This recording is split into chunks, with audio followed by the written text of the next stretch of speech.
A 3-point resolution reached at plenary to bring succor to the people of Odioma and other ecological challenged communities in the state. Survival of Nigeria.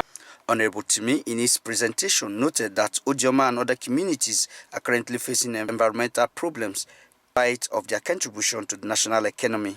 Now confronted with another equally devastating challenge that is threatening to completely wipe off the community from the surface of the earth. The Brass Constituency 2 lawmaker frowned at the complete neglect of the people and urged the state government to draw the attention of Ecological Fund Office at the federal level to provide temporary and permanent solutions. If nothing is done to halt the rampaging effects of the ocean church, the entire Odioma Island may face extinction in the next 15 years.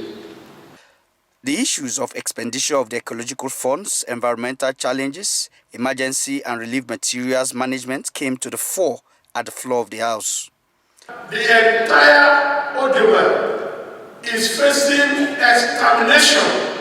The president doesn't even know where Odioma is, but they are taking the oil and everything from that place. Mr. Speaker, this is disheartening. But I support in entirety all that is written on this motion and also call on all our leaders, including us. What is federal government doing? What is state government doing? The urgent of the prosperity government to take some level of proactive step. Community is a major producer of crude oil in Brass local government.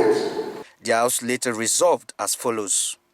Call on the government to declare a national disaster in Odioma, Sagana, Ake, and other communities affected by coastal erosion.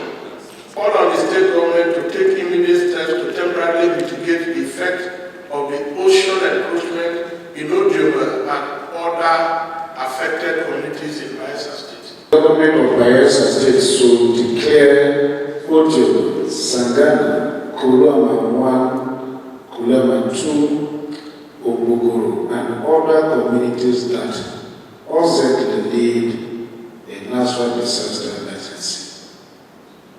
From the State House of Assembly in Yenagoa, I am Inebaraton Preye, reporting for NDTV News.